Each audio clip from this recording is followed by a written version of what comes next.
Nang mapagawi ang tingin ng asawa sa kanyang kinauupuan, ay tila doon pa lamang natauhan si Pablo. Isang napakatamis na ngiti ang binigay sa kanya ng asawa. Kaya halos lahat ng tingin ay napadako muli sa kanya. Napangiti naman si Nicholas mula sa kinauupuan. So this woman is really a beauty. Sa bagay, napapansin na niya dati iyon. Pero ngayong gabi, sa tingin niya, wala na yatang gaganda pa sa asawa. She is the fairest of them all. Abot-abot muli ang kaba ni Sheila habang pinapanood ang mag-asawa na ngayon ay nagpa-perform ng isang awitin. Kanina naman ay sumayaw si Marga at si Mayor Dominic ng cha-cha. Wow! Napaka-sweet naman nun! Ang dami tuloy langgam sa stage. Now, may we call on the crowd favorite, Mrs. Sheila De Leon, and they will sing for us. A round of applause. Sigaw ng host, kaya naman lalong nakaramdam ng kaba si Sheila. At tubili siyang lumabas. Iniiwasan niyang mapadako ang tingin sa kinaroroonan ng asawa. Hello, Mrs. De Leon. Anong kakantahin niyo for us? Nakangiting tanong ng host sa kanya nang makalabas na siya mula sa backstage. Ako lang mag-isa ang kakanta ngayon. Alanganin siyang napangiti. Ganon? Bakit naman? Dapat may kasama ka rito sa portion na to. Takang tanong sa kanya ng host. Pagkatapos ay lumakas ang bulong-bulungan sa paligid. Maging sila Lola Monet at Mama Annie ay nag-aalalang napatingin sa kanya. Suddenly, parang gusto tuloy maawa ni Sheila sa sarili. Halos lahat ng candidates ay sinuportahan ng kani-kanilang mga asawa. Tanging siya lamang ang walang kasama sa stage. Baka pwede naman nating tawagin si Sir Pablo De Leon. Binalingan ng host si Pablo, nakampante lamang na nakaupo. Doon nag-angat ng ulo si Sheila at tinignan ang magiging reaksyon ng lalaki. Only to see him shaking his head. No, I'm sorry. Sheila already knows. Narinig niyang sabi nito habang patuloy sa pag-iling. Opo, okay lang kasi hindi talaga siya kumakanta. Hindi na lang po siguro ako magta-talent. Pautal-utal na sabi ni Sheila, trying to fake a smile. Di ba nga't sabi niya rito, kahit dumating lang siya ay okay na? Kaya naman dapat ay maging masaya na siya na pumunta ito upang suportahan siya. Narinig niya ang may panguuyam na tawanan nila Marga at ang mga kaibigan nito. Sigurado siyang lalo siyang makakarinig ng pangiinsulto mula sa mga ito.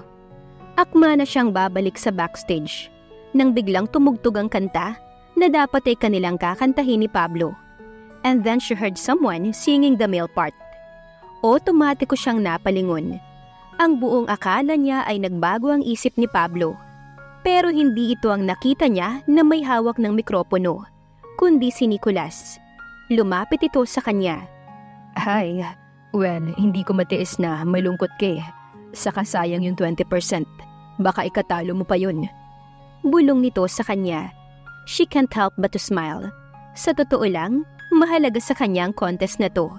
Dahil kung sakaling manalo siya, makakatulong siya sa sarili niyang hirap at pagod.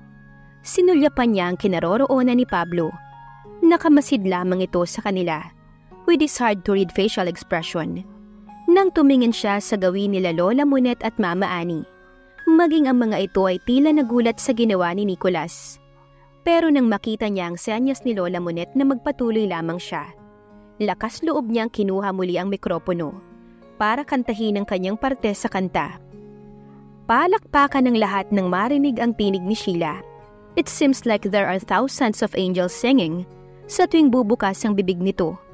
And from where Pablo is, pinipilit niyang huwag ipahalata ang tunay na nararamdaman. Kahit pang totoo, may kakaibang sakit sa kanyang puso habang pinagmamasdan ng dalawa. Nagtiim muli ang kanyang bagang. Nang ubod pa ng lambing na hawiin ni Nicholas ang buhok ng asawa. May mga ibang tao pa nga na hindi maiwasang kiligin kahit paalam naman ng mga ito na siya ang asawa ng babae. Pero hindi niya inaasahan ang sunod na ginawa ni Sheila. Humarap ito sa gawin niya and stare at him na tila sa kanya sinasabi ang sumunod na linya ng kanta. Ang kanyang sakit sa puso na kanyang naramdaman ay biglang nawala lahat. Napalitan niyo ng kakaibang ligaya at kilig. And he realized, at 33, Ngayon lang siya ulit nakaramdam ng ganong pakiramdam. Habang si Nicholas naman ay nagyuko ng ulo at pilit na ngumiti. Kanina nang marinig niya ang panguuyam ng ibang tao sa babae, he suddenly felt the urge to save her. Pero ngayon na-realize niya, she doesn't really want to be saved by someone but Pablo. And now, we've come to one of the most anticipated part of this competition, the Q&A. The candidates will be asked by only one question that is coming from the jury. They are now on the safe booth, so rest assured na wala po silang naririnig.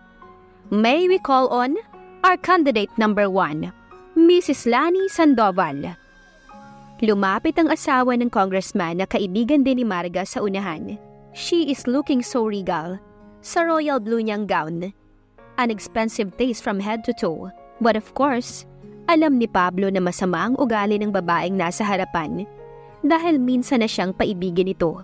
Kaso hindi ito nagtagumpay. Nalaman na lamang niya na nagpakasalito sa may edad na congressman. Well, he wasn't really surprised. Halos lahat ng nasa grupo nito, kasama si Marga Suarez, ang third wife ni Suarez. Good evening, Mrs. Sandoval. You look very lovely tonight. Bati ng host dito. The woman gave everyone her most rehearsed smile. Sumulyap pa ito sa kinauupuan ni Nicholas. Naiiling na lamang si Pablo sa nakitang ginawa ng babae. Okay, here's the question. If you will be given a chance to take a selfie with someone or personality, who would be it and why? Thank you for that very wonderful question. If I would be given a chance to take a selfie with someone, I would choose President. Why? So that we could tackle someone important world issues. He might be able to share to me the secret how to stay on top. Thank you. Sagot ng babae. At taas noon na tumungo sa gilid ng stage. Sumunod pa ang iba na puro political leaders at ilang sikat na personalidad ang sinagot sa tanong. Nakakaramdam na ng pagkabagot si Pablo. Ano ba kasing ginagawa niya rito? Bakit ba kasi siya nag-aalala sa nararamdaman ng asawa? Okay, our next candidate will be Mrs. Marga Suarez. Narinig niyang tawag ng host sa pangalan ng mayor. Nang lumabas ang babae mula sa backstage, ay biglang pagtayo ng mayor na nasa kanyang tabi and cheering proudly for his wife. May dala pang banner ang mga supporters nito na sigurado siyang pinagawa at binayaran ng mayor para sa kanyang napakabatang misis. Miss Marga, the question is, if you will be given a chance to take a selfie with someone or a personality, who would be it and why? Isang masigabong palakpakan ang natanggap ng babae sa kanyang sagot. Even Mayor Suarez is yelling so loud, as if his wife already won. May isa pang kandidata ang sumunod, bago niya narinig na tinawag na ang pangalan ni Sheila. And when he saw her coming out from the backstage, biglang nakaramdam ng kaba si Pablo para sa asawa. He knows how important this contest for her.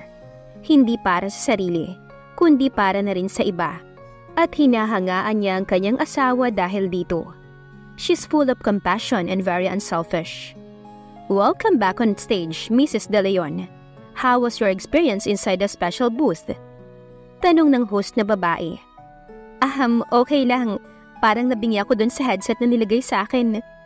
Napangiti si Pablo sa sinagot ng asawa. Not so very beauty queen-like answer, but that's Sheila. She always say how she feels. I'm sure I would feel the same if I were there.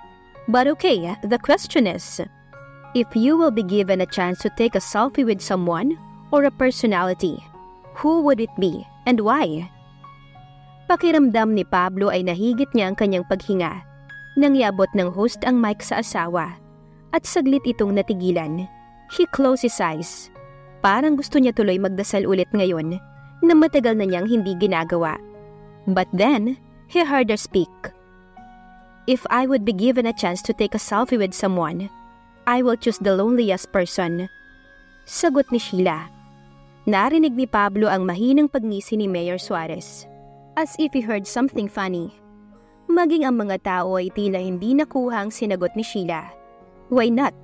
Halos lahat ng mga kandidata ay sumagot ng mga kilalang personalidad. Si Nicholas naman ay hindi napigilang mapataas ang isang kilay as he heard his sisters-in-law's answer. Sa lahat ng 12 kandidata, ito ang unang pagkakataon na may sumagot na hindi kabilang sa mga sikat na tao. And he is very curious to know her reasons. Interesting. So why would you choose the loneliest person to take a selfie with, rather than someone powerful and famous personality, Miss De Leon? Or do you want to change your answer? Salo ng host, as if trying to make sure na tama ang kanilang narinig na sinagot ng babae. No, I'm sure na po sa sagot ko. Nakangiting sagot ni Sheila. Humarap ito sa lahat. Pagkatapos ay umikot ang tingin sa mga tao, bago gumawi ang tingin kay Pablo. She smiled at him, at muling ibinalik ang tingin sa mga hurado. If I would be given a chance to take a selfie with someone, I will choose the loneliest person. Why? So I could make him her smile, even just for a while. Compassion is everything for me. And if I could make someone happy, even for some seconds with a simple selfie, I would. Thank you, and good evening to all. Sheila bowed her head before joining the other candidates. Ang mga tao, maging ang host, ay tila natigilan. But after a while, isang malakas at halos nakabibinging katahimikan ang ibinigay ng lahat para sa babae. Meron pa ngang tumayo mula sa kanilang kinauupuan, giving Sheila not only applause, but their whole lot of respect. Pablo smiled. Tumayo rin siya at buong pagmamalaki na pumalakpak. Nag-thumbs up pa siya rito upang ipaalam na she did a very good job. Kumaway naman ito sa kanya na masayang masaya. Sumenya siya ulit dito na mauuna na siyang umuwi. He saw her pout, but after few seconds, ito naman ang nag-thumbs up sa kanya bilang tanda na okay lang na mauna na siyang bumalik sa mansyon. Bago umalis si Pablo sa kinauupuan, ay nakita pa niya ang pananahimik ng kanina ay sobrang ingay na si Mayor Suarez. Pablo just shook his head. Painsulto pa siyang ngumisi dito bago nakapamulsang tinungo ang kanyang sasakyan upang umuwi. Hey! Gising! Mahinang haplos sa kanyang mukha ang nagpagising kay Pablo. Napabalikwa siya ng bango ng mukha ni Sheila na sobrang lapit sa kanyang mukha ang namulatan niya. Ano ba? Akala ko nananaginip na ako. Kunway inis niyang sinabi. Kahit ang totoo, that face was also part of his dreams. Iyabang neto. Hey, para sabihin ko sa'yo. Tumayo si Sheila sa harap niya at nakapamaywang na parang isang beauty queen. Kumaway-kaway pa ito na akala mo ay talagang kasali sa isang international pageant. Standing in front of you is the newest, Ginang San Ignacio. Doon pa lang napansin ni Pablo ang sash at korona na suot ng asawa. Naiiling siyang napangiti. Kaya umuwi na siya ng maaga kanina ay dahil alam niyang ito na ang mananalo. You won, ha? May eye problem yata yung mga judges doon. Pagbibiro niya dito, kaya naman nagkandatulis na naman ang uso nito. Tumayo siya and check the time. It's already 3 in the morning. Halos may 4 na oras na din pala siyang nakakatulog. Yabang, dapat kasi hindi ka umalis para nakita mong kinoronahan ako. By the way, here. Thank you pala ha. Here. Thank you pala sa binigay mo sa akin kanina.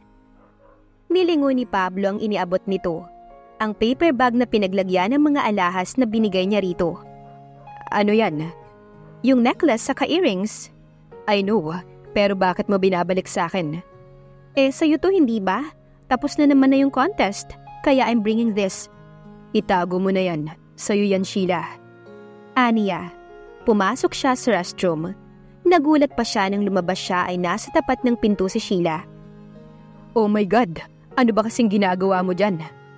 Gulat na gulat pang saad ni Pablo. Hindi ko matatanggap ang mga alahas na yun. Ang mamahal nun and besides, hindi naman ako mahilig sa jewelries. Hindi ko kailangan yun. Seryoso ang tinig ni Sheila. Nakaramdam na naman siya na may nagawa siya o nasabing mali. Ano ba kasing problema mo sa pagtanggap ng mga regalo na galing sa akin? What's mine is yours habang mag-asawa tayo. Kaya itago mo na yan. Inis niyang sabi. Bakit ba pakiramdam niya ay lagi na lamang itong nagagalit sa kanya sa tuwing gusto niyang regaluhan o tulungan ito. Sabi nang hindi ko kailangan yun. Masyado kang ma-pride, Sheila. Hindi mo ba alam na kung ibang babayang nakatanggap nun, they would be jumping in joy. Sige, tell me, ano ba ang kailangan mo? Humalukip-kip siya sa harap nito. Gusto niyang maintindihan ang tumatakbo sa utak ng dalaga. Dahil sa totoo lang, ngayon pa lamang siya nakatagpo ng babae na hindi nai-impress sa pera niya. Wala. Yung pagdating mo kanina, sobra-sobra na yun, Pablo. And thank you nga pala for coming. Lumakas ang loob ko. Sige, magsha-shower na ako. Paalam nito sa kanya at tinungo na ang bathroom. Naiwan na naman si Pablo na natulala. She appreciated his presence more than the expensive pearls. Kakaiba talaga ang babaeng yun. Natatawa na bulong ni Pablo sa isip. Paano maiiwasan ni Pablo ang nadarama niya para kay Sheila? Abangan sa susunod na kabanata. Please like, share, subscribe for more updates. Maraming salamat po.